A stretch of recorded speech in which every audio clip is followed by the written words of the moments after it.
Assalamualaikum warahmatullahi wabarakatuh. Terima kasih diucapkan kepada Dr. Hasnah selaku pensyarah mata pelajaran pengajaran kemahiran bahasa dalam bahasa Melayu BMMB 3223 dan rakan-rakan sekalian. Hari ini kumpulan kami iaitu kumpulan yang ke-10 akan membentangkan pentaksiran berterusan yang kedua iaitu penghasilan produk. Mari kita lihat bersama isi kandungan pembentangan kami pada hari ini. Yang pertama, ahli kumpulan. Yang kedua, standard kandungan. Yang ketiga, standard pembelajaran. Dan yang keempat, objektif pembelajaran dan diikuti dengan seinduksi, langkah 1, langkah 2, serta aktiviti penggayaan dan pemulihan.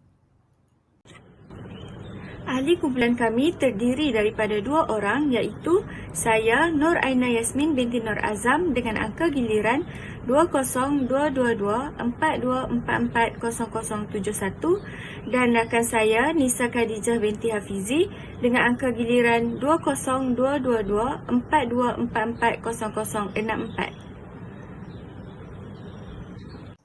Kumpulan kami memilih tajuk Langkah Mengatasi Penularan Wabak COVID-19 di bawah tema Kesihatan dan Kebersihan. Standard kandungan yang telah kami pilih dalam DSKP tahun 5 ialah 3.3 iaitu menghasilkan penulisan. Standard pembelajaran yang dipilih adalah 3.3.1 iaitu mendraft dan menghasilkan penulisan berformat dan tidak berformat. Seterusnya, objektif pembelajaran yang ingin dicapai oleh kumpulan kami ialah yang pertama, murid dapat mencatat draft syarahan berkaitan langkah mengatasi penularan wabak COVID-19 dengan betul dan tepat secara berkumpulan. Yang kedua, murid dapat menulis sebuah karangan syarahan berdasarkan bahan yang terdapat dalam draft dengan betul dan tepat secara individu. Baiklah, seterusnya kita beralih pula kepada kriteria kejayaan. Murid dapat yang pertama membina sebuah draft syarahan berkaitan kesihatan mental berpandukan poster dengan betul dan tepat secara berkumpulan. Yang kedua pula, murid dapat menghasilkan sekurang-kurangnya 4 perangai syarahan berdasarkan bahan rancangan berkaitan kesihatan mental yang terdapat dalam draft dengan betul dan tepat secara individu.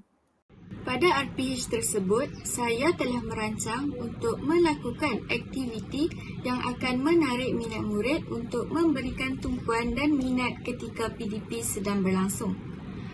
Langkah yang akan diambil ialah yang pertama, murid-murid akan ditayangkan dengan satu video berkaitan COVID-19.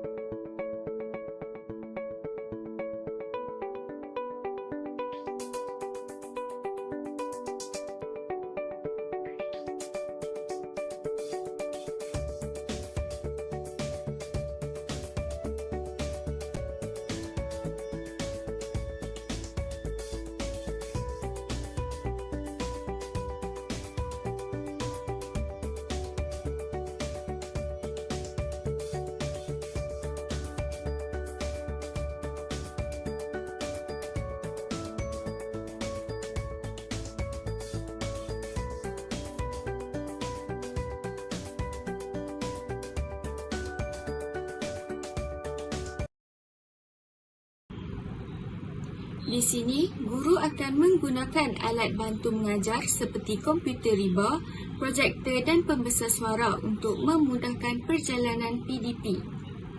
Murid diminta untuk memberikan tumpuan terhadap tayangan video tersebut.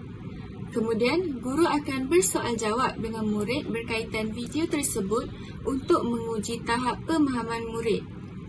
Antara contoh soalan yang akan ditanya oleh guru ialah siapa yang pernah dijangkiti wabak COVID-19 dan apakah yang kamu faham berdasarkan video yang ditayangkan sebentar tadi. Kemudian, ramalan jawapan murid bagi soalan pertama ialah pernah atau tidak pernah.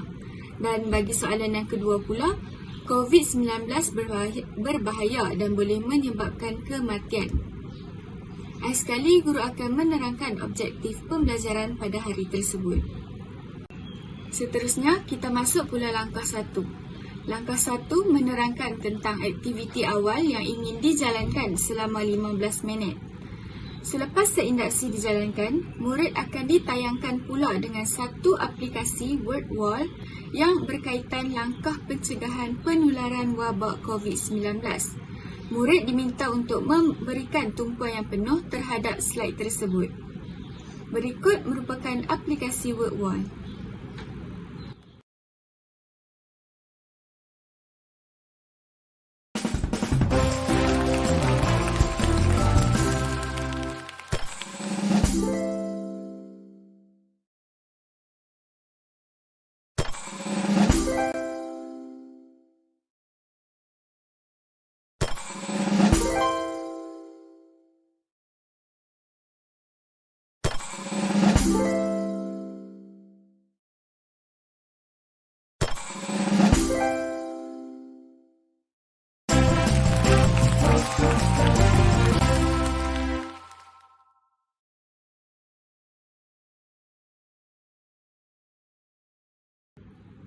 Kemudian, penerangan yang lengkap akan diberikan oleh guru untuk membimbing murid bagi menyelesaikan aktiviti yang berikutnya.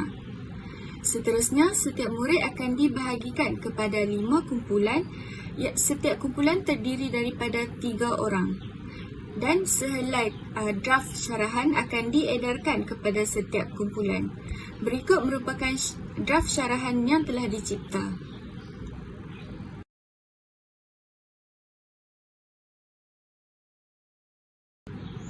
Selepas itu, setiap kumpulan akan diberi masa untuk berbincang dan menulis setiap isi di dalam bahagian yang kosong di dalam draft tersebut. Setiap kumpulan akan dipilih menggunakan aplikasi Spinwheel.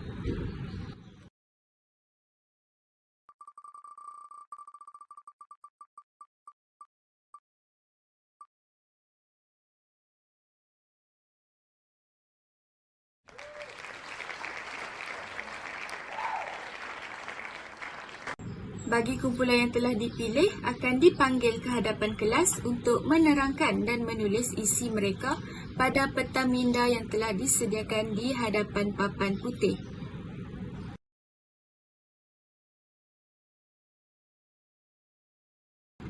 Kemudian spinwheel tersebut akan diputar sekali lagi untuk memberikan setiap kumpulan peluang untuk menulis dan membentangkan isi mereka.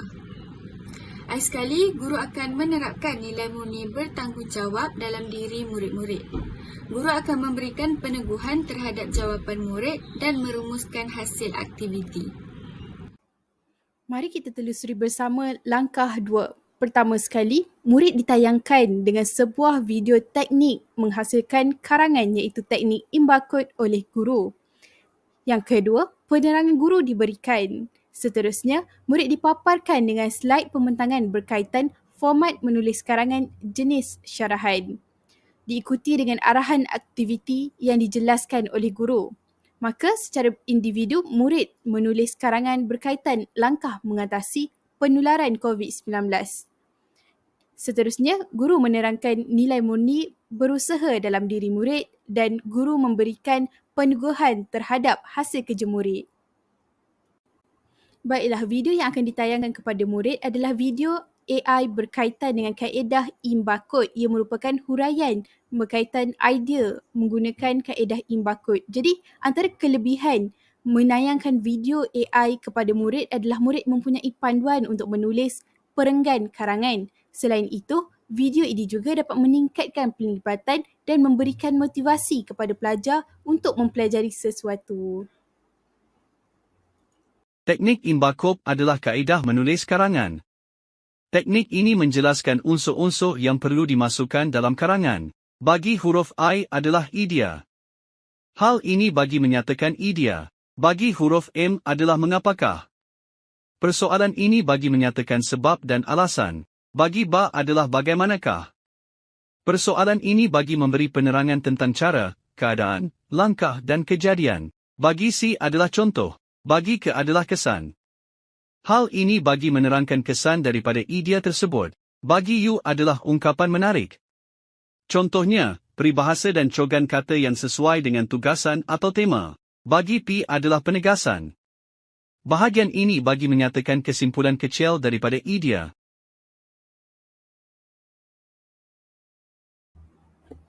Bahan bantu mengajar yang kedua bagi langkah 2 adalah Canva, di mana guru akan menayangkan slide berbentangan berkaitan dengan format karangan.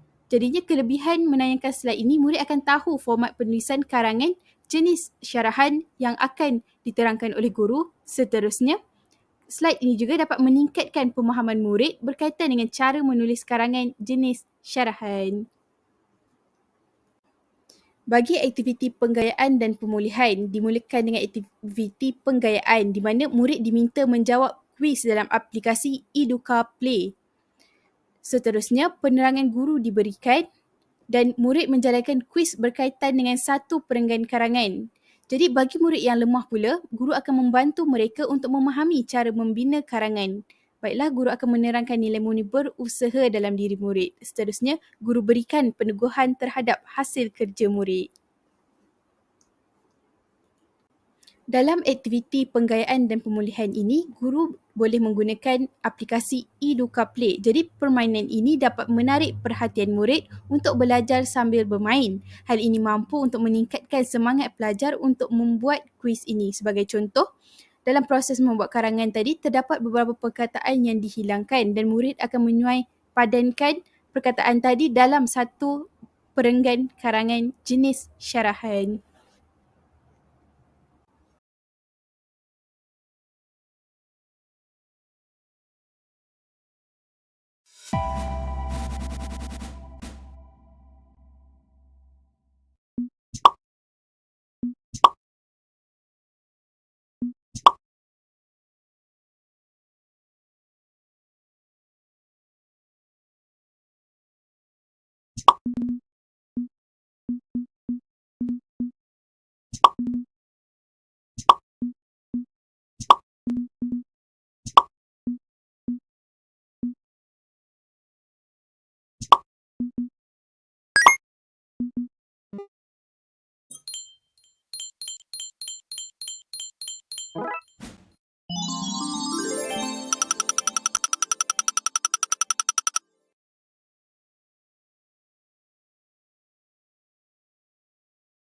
Rumusan pembentangan hari ini, kesimpulannya, bahan bantu mengajar yang digunakan dalam sesi pembelajaran dan pembelajaran sememangnya membantu mencapai objektif pembelajaran yang ingin dicapai. Bahan bantu mengajar yang menarik juga dapat menarik minat murid untuk memberikan perhatian dan belajar. Oleh itu, guru seharusnya bijak memanfaatkan bahan bantu mengajar yang sesuai dengan sesi pembelajaran dan pembelajaran agar murid dapat memperoleh manfaat alat tersebut apabila digunakan.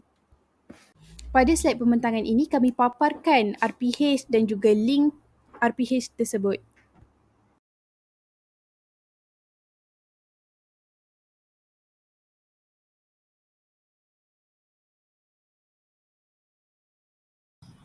Baiklah, itu sahaja pembentangan daripada kumpulan kami. Sekian, terima kasih.